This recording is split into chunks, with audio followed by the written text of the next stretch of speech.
45 ang huling bilang ng napaulat na nasawi sa magnitude 7.8 na lindol sa Mindanao. Base yan sa datos mula sa National Disaster Risk Reduction and Management Council na kanila pang dinavalidate. Mahigit 480 ang naiulat na sugatan. 17 naman ang napaulat na nawawala. Sa kabuuan, mahigit 33,000 pamilya ang apektado ng malakas na lindol. Halos 3,000 bahay po ang napinsala. May mga naitalang landslide sa Davao Occidental matapos ang magnitude 7.8 na lindol nitong Lunes. Pahirapan po yung mapasok dahil sa mga pinsala ng lindol. May ulat on the spot si Argel Relator ng GMA Regional TV. Argel? Rafi, 7 ang kumpirmadong nasawi sa landslide sa ilang barangay sa Jose Abad Santos, Davao Occidental matapos ang nangyaring lindol noong Lunes. Ito ang kinumpirma ni Just Mayor Jason John Joyce. Hindi rin bababa sa 10 pa ang nawawala matapos matabunan ng landslide.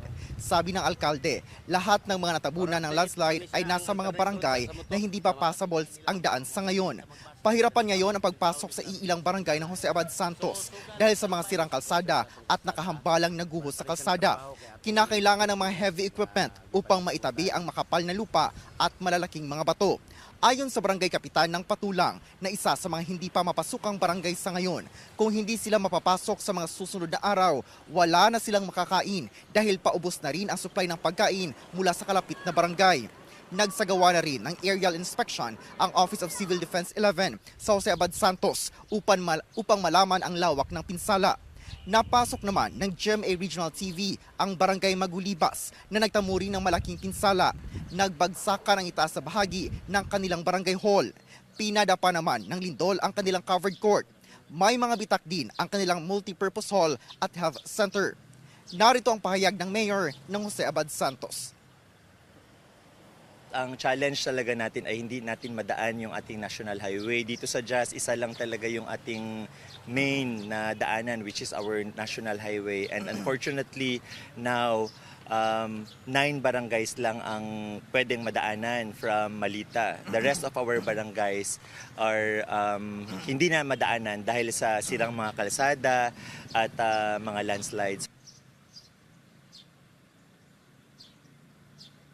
Rafi, nagdeklara na ng state of calamity ang bayan ng Jose Abad Santos upang agarang makapagbigay ng tulong sa mga apektado nilang residente.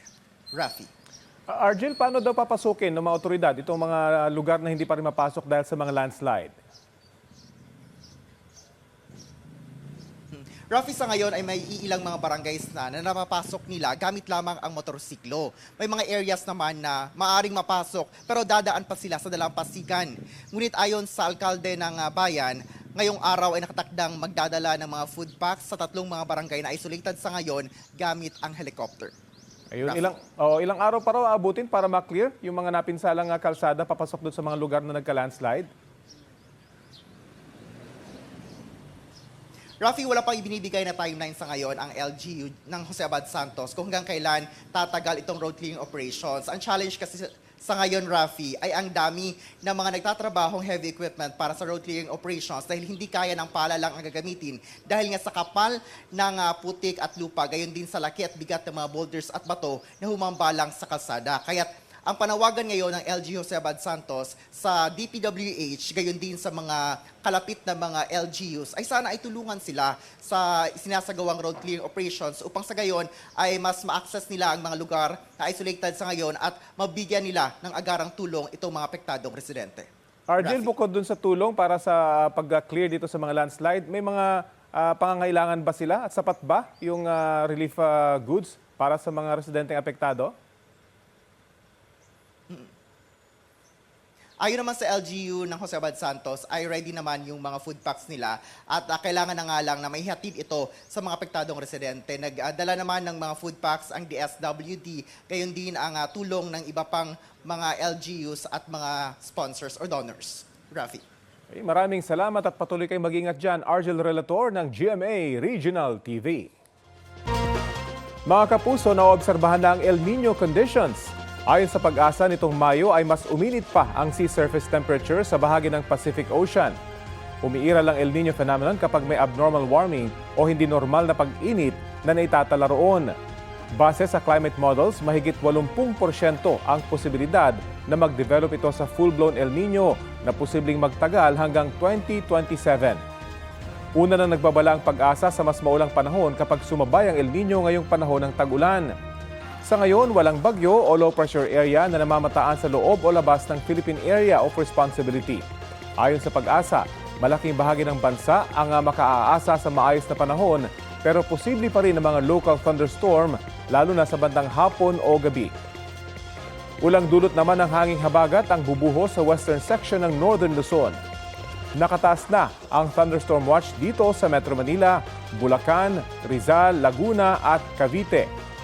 Sabi ng pag-asa, posible ang ulan na may kasamang pagkulog pagkidlat sa mga susunod na oras hanggang alas 10 mamayang gabi. Sa ibang balita, nasa isang memorial chapel sa Quezon City ang labi ni Rene Baterbonia, isa sa mga basketball player ng Ateneo de Manila University na nalunod sa kanilang team building sa Dipaculao, Aurora. Humiling ng privacy ang pamilya Baterbonia kaya hindi sila muna nagbigay ng bagong pahayag. Sarado rin sa media ang burol ni Baterbonia at wala pang detalye kaugnay sa kanyang libing.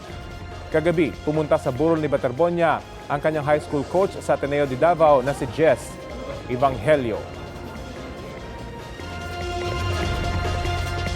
Nagpaabot din ng pakikiramay ang Philippine Sports Commission sa pagkamatay ni Rene Baterbonia at kanyang teammate na si Divine Adili. Susuportahan din daw ng PSC ang investigasyon ng mga otoridad sa pagkamatay ng dalawang student athlete. Ang ina ni Baterbonia, nananawagan ng hustisya at mga sagot sa nangyari sa anak. Balitang hatid ni Marie Zumali.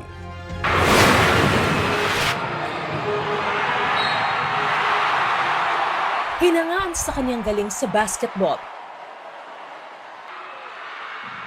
Puno ng potensyal ang 19 anyos na si Rene Clert Baterbonia. Isa siya sa mga instrumento para makamit ng Davao Region High School basketball team ang kauna-unahan nitong kampyonato sa palarong pambansa noong 2025. Si Rene pa nga ang most valuable player noon. Muli siyang nagpakitang gila sa palarong pambansa nitong Mayo. Siyempre masaya at thankful dahil maraming tao sumusuporta sa akin. Ang kanyang galing naging daan para mapansin at kunin bilang basketball player ng varsity team ng Ateneo de Manila University. Pero sa isang iglap, naglaho ang lahat. Nalunod si Rene habang nasa isang resort sa Dipaculao, Aurora sa team building activity ng kanyang koponan. Masakit. Sobrang support ko mula bata hanggang ngayon. Tapos ginanon lang nila. Kasi kung alam ko lang na may training sila na ganyan, ma'am, kahit mahirap kami, hindi ko yun ipapahamak yung anak ko talaga. Kaya ngayon, gusto ko ng justice talaga kung anong nangyari.